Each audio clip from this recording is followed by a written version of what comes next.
नमस्कार मित्रों, आप सभी का मेरे चैनल सनी एस्ट्रो मित्र में हार्दिक स्वागत है। मित्रों, आज का विषय लेते हैं। आज का विषय है कर्म बलवान है या भाग्य बलवान है, किसका पलड़ा है भारी। मित्रों, ये चर्चा सदियों से चलती आ रही है जिस पर कंक्लूजन निकलना बहुत ही मुश्किल है। फिर भी आज हम साइंटिफिक तरीके से इस पर बात करेंगे।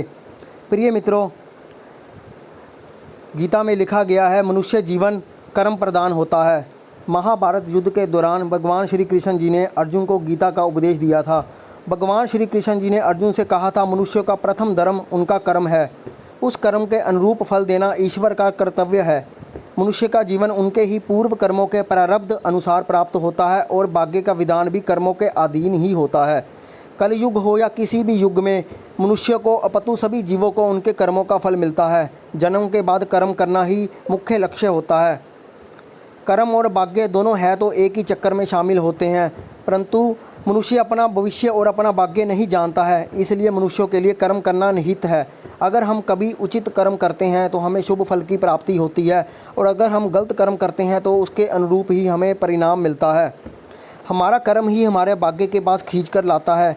चाहे हम उससे भागने का या किसी भी कार्य से बचने का कितना भी प्रयास क्यों ना कर ले, अगर हमारे भाग्य में उस पल का हिस्सा बनना लिखा है तो हमारा कर्म ही हमें उसको लेकर जाएगा। इसलिए मनुष्य जीवन में कर्म और भाग्य दोनों का प्रभाव पड़ता है, लेकिन मानव जीवन बना ही है कर्म हेतु। अतः सत्कर्म पर विश्वास रखते हुए अपने भाग्य को सदैव संवारने का ही कार्य करना चाहिए। जीवन में शुक्ल पक्ष और कृष्ण पक्ष का आना अनिवार्य है।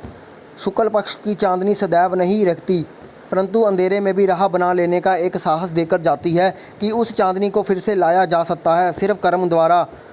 कर्म योगी ही धर्म योगी है। गीता में श्री कृष्ण ने बहुत बड़ी बात कही है कि आप धर्म करोगे तो आपको ईश्वर से मांगना पड़ेगा, लेकिन यदि आप कर्म करोगे तो ईश्वर को आपको देना पड़ेगा। कर्म की गठरी लाद के जग में फिरे इंसान, जैसा करे वैसा वरे विधि का यही विधान। कर्म करे किस्मत बने जीवन का है ये मरम, प्राणी तेरे हाथ में तेरा अपना कर्म। तो इन सभी बातों से स्पष्ट होता है कि कर्म ही महान है, कर्म ही श्रेष्ठ है। इस वीडियो को देखने वाले सभी मित्रों से एक सवाल पूछना चाहता हूं। अगर भाग्यवादी इंसान कर्म करना छोड़ दे और कर्मवादी इंसान भाग्य से उम्मीद करना छोड़ दे तो जीवन किसके लिए बोझ बन जाएगा, किसके लिए अभिशाप बन जाएगा? इस सवाल का उत्तर आप ज़रूर दीजिएगा, ज़रूर सोचिए।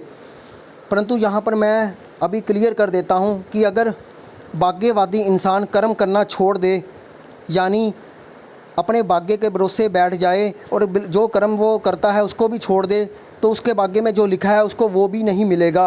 और कर्मवादी इंसान जो भाग्य से उम्मीद करता ही नहीं है, वो अपना निरंतर कर्म करता रहेगा, उसको वो भी मिल जाएगा जो उसने सोचा भी नहीं होगा, और उसकी ज़िंदगी वरदान बन जाएगी।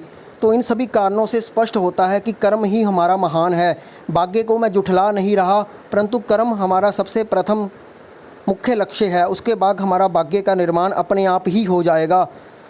तो मित्रों, अगर आप ये वीडियो में ये बातें पसंद आई हैं, अगर आपको ये वीडियो अच्छा लगा है तो कृपया मेरे चैनल को सब्सक्राइब करें, लाइक करें और शेयर करें। धन्यवाद।